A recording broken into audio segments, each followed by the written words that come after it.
एक पुराने घर में जब हस्बैंड वाइफ शिफ्ट होते हैं तो उस घर में सुपरनैचुरल चीजें होने लगती हैं। जैसे ही घड़ी में 11:05 होता है, घर में आत्माएं नजर आने लगती हैं। तो आखिर उस घर का राज है क्या, और आखिर 11:05 में ऐसा क्या हुआ था, और वो आत्मा चाहती क्या है? ये सब कुछ जानेंगे आज की कहानी में, जो है 2023 में रिलीज हुई द वाई। कहानी की शुरुआत में हम एक बूढ़े आदमी को देखते हैं जो अपने दुकान में काम कर रहा था और घड़ी, टेलीफोन वगैरह वगैरह पुरानी चीजों को ठीक कर रहा था। अगले सीन में हम एक एक्सीडेंट होता हुआ देखते हैं जिसमें एक कार और एक बाइक की टक्कर हो जाती है। अब हम दो लड़कों को देखते हैं जो मूवर्स कंपनी में काम करते हैं और वो एक ट्रक से एंटीक चीजों को उतार रहे थे जिसमें तरह तरह के घड़ी होते हैं। उसमें से एक बहुत बड़ा पेंडुलम वाला घड़ी था जो अचानक से बजने लगता है। वो लड़का चौंक जाता है क्योंकि उसे लग रहा था कि ये तो खराब होगा, पर वो पेंडुलम को पकड़कर आवाज को बंद करता है और वहां से चला जाता है। लेकिन उसके जाते ही घड़ी से टिक टिक की आवाज आने लगती है और उसमें लिखा हुआ तारीख अपने आप चेंज होने लगता है। इसके बाद हम हस्बैंड वाइफ दीक्षा और युवान को देखते हैं जो अपने बड़े से आलीशान पुराने घर में आते हैं जो बहुत महीनों से बंद था। वो इलाका भी कई एकड़ जमीन तक फैला हुआ है।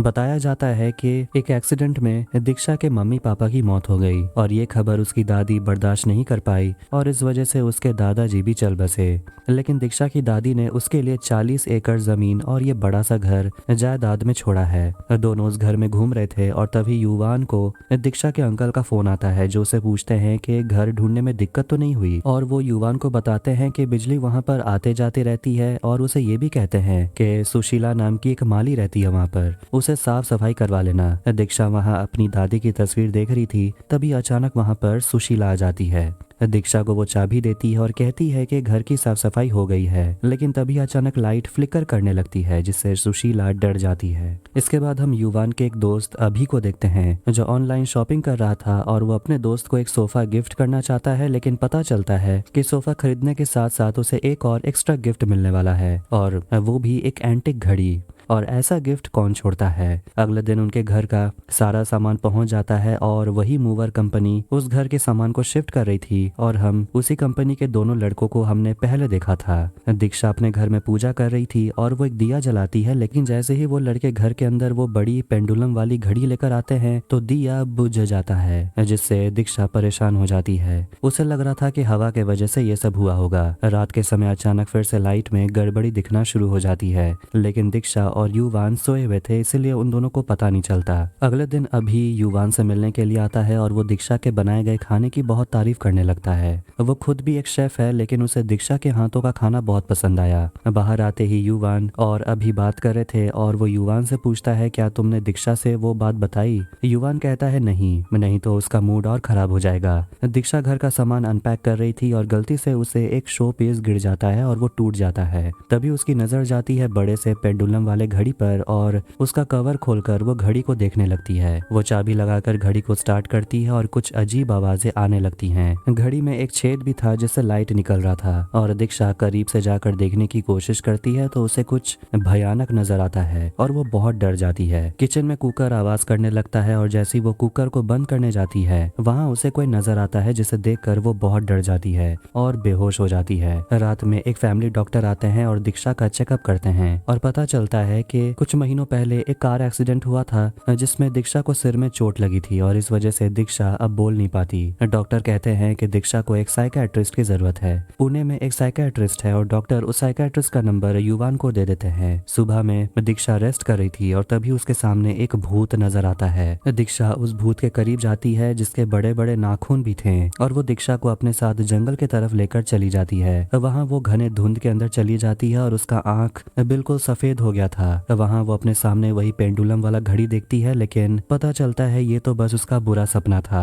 अगली सुबह युवान अपनी पत्नी दीक्षा के लिए चाय नाश्ता बनाता है और दीक्षा अब थोड़ा अच्छा फील कर रही है। तभी युवान को कॉल आता है और अभी उसे जल्दी बुलाता है क्योंकि मीटिंग शुरू हो गया। इसीलिए जल्दी से युवान दीक्षा को ये कहकर चला जाता है कि जरूरी मीटिंग में मुझे जाना है। मीटिंग में युवान बहुत लेट पहुंचता है, यहाँ तक कि वो काम पर भी ध्यान नहीं दे रहा था। वो दीक्षा के बारे में बहुत फिक्र करता है, इस वजह से उसके बॉस उसे डांटते हैं कि तुम्हारा ध्यान किधर है, तुम असिस्टेंट मैनेजर हो तो काम ढंग से करो। दीक्षा अपने घर में पुराने गाने सुनकर और चेस खेलकर वक्त बिता रही थी। तभी अचानक रेडियो में चैनल अपने आप चेंज होने लगता है, पर वो ज्यादा ध्यान नहीं देती क्योंकि फेसबुक पर युवान का मैसेज उसे आता है और वो उसे बातें करने लगती है। लेकिन अचानक कीबोर्ड पर कुछ भी टिपने से सिर्फ वाई ही लिखा रहा था, जिससे वो परेशान हो जाती है। फिर अचानक घड़ी का घंटा बजने लगता है और उस घड़ी में से एक रोशनी निकलने लगती है। लेकिन जैसे ही दीक्षा फिर से घड़ी के करीब जाकर देखने लगती है तो दरवाजे पर दस्तक होती है और उसके अंकल घर पर आते हैं। युवान अपनी वाइफ के कंडीशन के बारे में अभी को बताता है, जो कहता है कि तुझे तुरंत साइकियाट्रिस्ट से कंसल्ट करना चाहिए। युवान घर जाता है और उसे भी घड़ी के टिक टिक की आवाज सुनाई दे रही थी। फिर वो सभी बैठकर खाना खाते हैं और दीक्षा के अंकल बता रहे होते हैं कि परिवार वाले के जाने के बाद ऐसी जमीन पर कोई भी कब्जा कर सकता है, इसलिए इस जमीन को रजिस्टर करवाना बहुत जरूरी है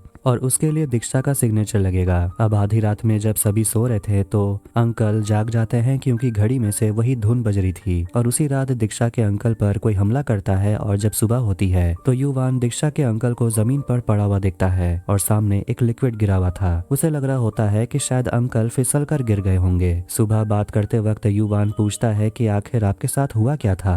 अंकल कहते हैं कि इस घर में भूत है, मुझे कल रात बहुत अजीब महसूस हुआ, ऐसा लगा मेरे पीछे कोई खड़ा हो। लेकिन युवान कहता है कि आप बस स्लिप करके गिर गए थे और जो कुछ भी हुआ वो आपका वहम था। लेकिन अंकल कहते हैं कि मैंने जो कुछ भी देखा और महसूस किया वो मैंने तुम्हें बता दिया। अभी ये सब कुछ सुनने के बाद युवान को समझा रहा होता है कि भगवान होते हैं ये भी बात सच है और भूत भी होते हैं ये बात भी सच है। तेरी प्रॉब्लम यही है कि तू हर बात को लाइटली लेता है। साइकियाट्रिस्ट से बात करने के लिए भी तुझे बोला गया था लेकिन तूने अभी तक कुछ नहीं किया। तभी उसे दीक्षा का मैसेज आता है जिसमें भर भर के वाई लिखा हुआ था और दीक्षा ये भी लिखती है कि 2 दिन से उसके साथ कुछ अजीब हो रहा है। मैसेज पढ़ते ही तुरंत युवा अपने घर के लिए निकलता है और जब दीक्षा नहा के निकलती है तो उसे खिड़की के बाहर एक परछाई नजर आती है लेकिन वहाँ कोई नहीं होता। वो खुद को आईने में देखती है तो स्टीम के वजह से वहाँ पर वाई बन जाता है जिससे वो डर जाती है। वो आईने को पोंछ देती है और फिर से वहाँ पर वो कुछ परछाई देखने लगती है। वो डर के मारे घर से बाहर निकलती है और युवान से टकराती है। फिर हम देखते हैं कि जो एक्सीडेंट शुरू में दिखाया गया था वो दीक्षा के साथ ही हुआ था। उस जगह 3 रास्ते मिलते हैं और वो क्रॉसिंग बिल्कुल किसी वाई की तरह दिखता है। फिर दीक्षा के घर के प्रॉपर्टी में हम एक आदमी को देखते हैं जो एक साइकियाट्रिस्ट है। वो जंगल में घूम रहा था और वहाँ उसे वॉचमैन मिलता है जो पूछता है कि आप कौन हैं। साइकियाट्रिस्ट कहता है मैं युवान का दोस्त हूँ। वॉचमैन उसे कहता है कि ये जगह सही नहीं है, आप यहाँ दोबारा मत आइएगा।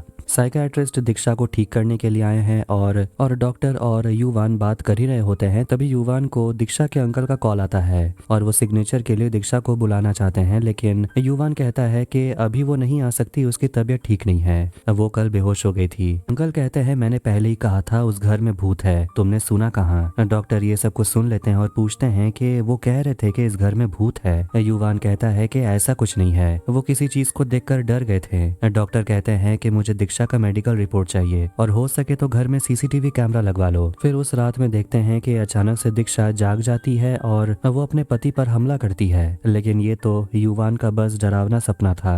दीक्षा तो आराम से सोई हुई है। अब अगली सुबह घर में सीसीटीवी कैमरा लगवा दिया जाता है लेकिन जब फुटेज चेक किया जाता है तो फुटेज अच्छे से रिकॉर्ड ही नहीं हुआ था क्योंकि घर में अक्सर बिजली की प्रॉब्लम होती है जिस पर डॉक्टर कहते हैं कि घर में यूपीएस लगवा लो। युवान कहता है मैंने ऑर्डर तो किया है लेकिन अभी तक डिलीवर नहीं हुआ। अभी जाता है टॉयलेट करने के लिए लेकिन वो बहुत डरा हुआ था क्योंकि इस घर में भूत हो सकते हैं। और जैसे ही घड़ी में 11:05 होता है और 35 सेकंड होते ही यानी कि जब तीनों कांटे मिलकर वाई बनते हैं तभी लाइट्स फ्लिकर होने लगते हैं और अभी को बाथरूम में एक भूत नजर आता है जिसे देखकर वो बहुत डर जाता है और वो दीक्षा को भी बड़े ही डरावने रूप में देखता है और वो बहुत चिल्लाने लगता है। युवान वहाँ आता है और दीक्षा को चेक करता है, वो तो सोई हुई थी। इस डरावने हादसे के बारे में डॉक्टर को अभी बता देता है कि उसने भूत देखा और लाइट भी फ्लिकर हो रहा था लेकिन युवान बाथरूम का लाइट जलाता है तो वो अपने आप फ्लिकर हो रहा था और युवान कहता है कि यहाँ का स्विच खराब है इसलिए ये सब होता ही है, इसमें भूत वूत का कोई एंगल नहीं है। डॉक्टर को दीक्षा की दादी का फोटो गिरा हुआ मिलता है और वो सोचने लगते हैं कि बाहर उस आदमी ने कहा था कि यहाँ आना खतरनाक है, अभी भी कह रहा था कि उसने किसी को तो देखा। डॉक्टर फुटेज चेक करते हैं और उसे कमरे में दीक्षा नींद में छटपटाते हुए नजर आती है। इस बीच घड़ी से वही धुन निकल रहा था।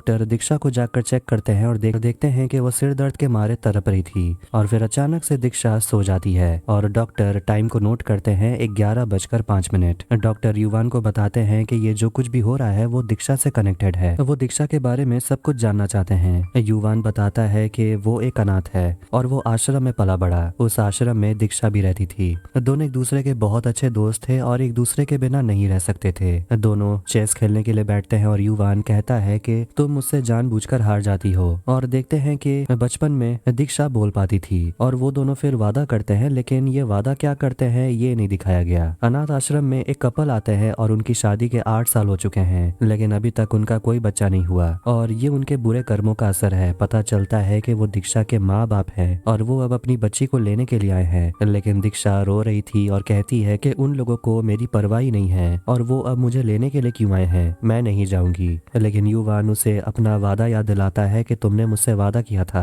तुम जाओगी, लेकिन फिर भी दीक्षा नहीं मानती। इसलिए अनाथालय के वार्डन आकर दीक्षा को समझाते हैं कि जो भी पहले हुआ उनके साथ नहीं होना चाहिए था, लेकिन तब परिस्थिति अलग थी। तुम्हारे मम्मी पापा की शादी नहीं हुई थी और वो तुम्हें शादी के बाद ले जा सकते थे, लेकिन तुम्हारे दादाजी बहुत सारे गाँव के सरपंच थे तो परिवार का नाम बदनाम हो सकता था, इसलिए तुम यहाँ पर थी। वो दीक्षा को समझाते हैं कि तुम जाना चाहती हो या नहीं ये तुम्हारे ऊपर है, लेकिन अगर तुम जाओगी तो तुम्हारा भविष्य अच्छा होगा। दीक्षा के जाने के बाद युवान को अनाथ होने का असली मतलब समझ आया, लेकिन युवान बड़ा हुआ और वो काम करने लगा और आखिर में उसे वार्डन का कॉल आता है जो उसे दीक्षा के बारे में बताते हैं और कहते हैं कि उसके मम्मी पापा तुमसे मिलना चाहते हैं। इसीलिए दीक्षा के मम्मी पापा से मिलने के लिए युवा अनाथालय जा रहा था, लेकिन रास्ते में एक एक्सीडेंट को वो देखता है और वो एक्सीडेंट दीक्षा के साथ हुआ था और उसी हादसे के बाद दीक्षा बोल नहीं पा रही थी। उस हादसे में दीक्षा के मम्मी पापा मारे जाते हैं और घायल दीक्षा को लेकर युवान तुरंत वहां से निकलता है। दीक्षा के अंकल सब कुछ जानते थे और उन्होंने ही युवान और दीक्षा की शादी करवाई और उनकी बातें सुनकर दीक्षा रोने लगती है क्योंकि उसे अब सब कुछ याद आने लगता है जो सिर में चोट लगने की वजह से वो पहले भूल गई थी।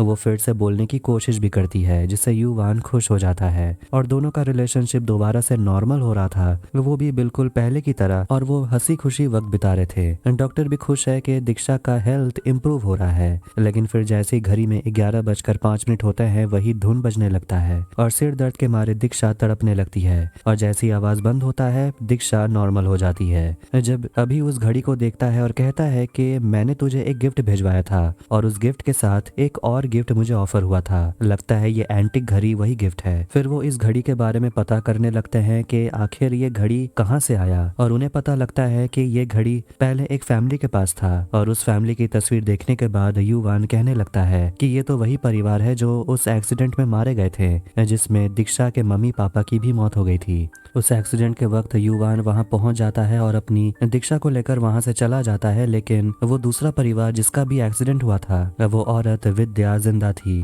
और वो मदद मांग रही थी, लेकिन युवान उसे नजरअंदाज करता है। उसका ध्यान उस औरत पर जाता ही नहीं और वो अपनी दीक्षा को लेकर वहां से चला जाता है और ये सब कुछ हुआ था एक वाई क्रॉसिंग पर। युवान ये सारी बातें डॉक्टर को बता रहा था और वो कहता है कि उसकी गलती थी, उसे एम्बुलेंस बुलाना चाहिए था, लेकिन दीक्षा को देखने के बाद उसका दिमाग चल ही नहीं रहा था और उसे लगता है कि शायद वो दूसरी फैमिली बदला लेने के लिए आ गई है। रात में सभी डिनर कर रहे थे तभी युवान को दीक्षा के अंकल का कॉल आता है जो उन्हें गांव बुला रहे थे जमीन रजिस्ट्रेशन के लिए। डॉक्टर भी कहते हैं कि मेरा यहाँ काम हो गया, मैं भी कल यहाँ से चला जाऊंगा। जैसे ही सभी सोने के लिए जाते हैं तभी घड़ी में वही धुन बजने लगती है और दीक्षा को सिर में दर्द होने लगता है। अभी और युवान सीसीटीवी कैमरा में डॉक्टर को देखते हैं जो 11:03 पर घड़ी के सामने जाते हैं और तभी लाइट फ्लिकर होने लगती है और फिर अंधेरा हो जाता है। डॉक्टर वापस आते हैं और दोनों से बोलते हैं बैठने के लिए। डॉक्टर बताते हैं कि घर में कोई भूत नहीं है। वो बताने लगते हैं कि घड़ी 11:05 में ही बजने लगती है जबकि पूरा दिन बंद रहता है, इसीलिए डॉक्टर घड़ी को खोलकर अंदर चेक करते हैं और उन्हें ये समझ आया कि ये एक बहुत ही स्पेशल तरीके से डिजाइन किया गया है। उस घड़ी के अंदर डॉक्टर को फोटो के नेगेटिव मिलते हैं उसी परिवार की जिसकी उस हादसे में मौत हो गई थी। उस फोटो में डॉक्टर को माली भी नजर आती है तो वो सोचते थे कि आखिर माली का उस परिवार से क्या कनेक्शन हो सकता है। डॉक्टर वॉचमैन से जाकर बात करते हैं और ये वही आदमी है जो डॉक्टर से कह रहा था यहाँ दोबारा मत आइएगा। डॉक्टर माली के रोने की आवाज सुनता है और वो जाकर वॉचमैन से बात करता है कि आखिर तूने माली के साथ क्या किया, वो क्यों रो रही थी, यहाँ जो कुछ भी हो रहा है तुझे सब कुछ पता है। वो आदमी कहने लगता है कि मैं यहाँ बहुत साल से वॉचमैन का काम कर रहा हूँ। और एक दिन छोटे मालिक सुशीला को लेकर यहाँ आए थे और माली के काम में उन्होंने उसे लगा दिया। सुशीला से मिलने के लिए उसका परिवार आते रहता था और उसका परिवार कोई और नहीं बल्कि वही परिवार है जो हादसे में मर गया था। सुशीला को उसकी पोती सोनू से बहुत प्यार था। सोनू कहती है कि उसे हॉस्टल नहीं जाना, लेकिन उसकी माँ विद्या उसे समझाती है कि तुम्हारे पापा को अभी अभी नई नौकरी लगी है, कुछ समय के बाद हम एक नया घर खरीद लेंगे और हम सब एक साथ रहेंगे। जैसे वो लोग वहां से निकलते हैं तो विद्या वॉचमैन को पैसे देती है और तभी उस दिन उन्हें खबर मिली कि सुशीला का दामाद हादसे में मारा गया। लेकिन सोनू की माँ विद्या को सिर में गहरी चोट लगने की वजह से वो पागल हो गई थी, वो मरी नहीं थी। डॉक्टर ने कहा कि वो ज्यादा दिन जिंदा नहीं रह पाएगी, लेकिन जब तक वो जिंदा है वो अपनी माँ सुशीला के साथ ही रहती थी। विद्या कभी कभार भागते हुए सामने के कब्रिस्तान में चली जाती थी, इसलिए सुशीला को अपनी बेटी के हाथ पैर बांध कर रखना पड़ता था। फिर एक दिन विद्या मर जाती है और उसकी माँ जोर जोर से रो रही थी, यानी कि वो आज ही का दिन है जब विद्या मर गई। वॉचमैन जाकर सुशीला से कहता है इतनी जोर से मत रो वरना परिवार वाले सुन लेंगे और वो हम सभी को यहाँ से निकाल देंगे। विद्या को हम यहीं कहीं दफना देते हैं। यही वॉचमैन डॉक्टर से कह रहा होता है कि अभी मैं उसे दफना कर आ रहा हूँ और ये सारी घटनाएं एक साथ हो रही थी, इसलिए सभी लोग कंफ्यूज हो गए और अभी और दीक्षा के अंकल को लगा कि वो कोई भूत है। दीक्षा को भी ऐसे ही लगने लगा कि इस घर में भूत है, जबकि वो तो विद्या के परछाई को देख रहे थे। घड़ी का अलार्म 11:05 में सेट किया हुआ था और जब भी घंटा बजता था दीक्षा घबरा जाती थी। अब फाइनली सारा राज खुल चुका है और सब कुछ सॉल्व हो जाने के बाद डॉक्टर अगले दिन घर से चले जाते हैं और विद्या को जहाँ दफनाया जाता है वहाँ सुशीला और सोनू बहुत रो रहे थे। फिर वहाँ पर वॉचमैन, युवान, दीक्षा, अभी सभी आते हैं और दीक्षा सोनू को संभालती है और उसके आंसू पोंछती है। डॉक्टर अपने लैपटॉप से युवान के घर के सीसीटीवी रिकॉर्डिंग को डिलीट करने ही वाले थे, लेकिन डिलीट करने से पहले वो एक बार चेक करते हैं और उन्हें एक कैमरे में एक परछाई नजर आती है। तभी उसे याद आता है कि वॉचमैन ने कहा था कि वो विद्या को दफना कर आ रहा है। उसे लगता है कि शायद विद्या की आत्मा लौट आई है। वो अपना घड़ी चेक करता है, 11 बज रहा था और वो लाइव रिकॉर्डिंग चेक करने लगता है और देखते हैं कि सोनू जो अब दीक्षा और युवान के साथ रह रही है वो 11 बजे जाग जाती है और अपनी माँ की बातों को याद कर रही थी। वो अपनी माँ से पूछती है कि आप मुझे मेरे जन्मदिन पर 11:05 में क्यों उठाती हो। उसकी माँ कहती है क्योंकि तुम्हारा जन्म 11:05 में हुआ था। सोनू खिड़की के पास जाती है और वहाँ उसे उसकी माँ की आत्मा नजर आती है, यानी कि पहले तो कोई भूत नहीं था लेकिन अब भूत जरूर है। और इसी के साथ 2023 में रिलीज हुई द वाई मूवी यहीं पर खत्म हो जाती है। वीडियो अगर पसंद आए तो वीडियो को लाइक करें, चैनल को सब्सक्राइब करें। मिलते हैं नेक्स्ट वीडियो में, टेक केयर।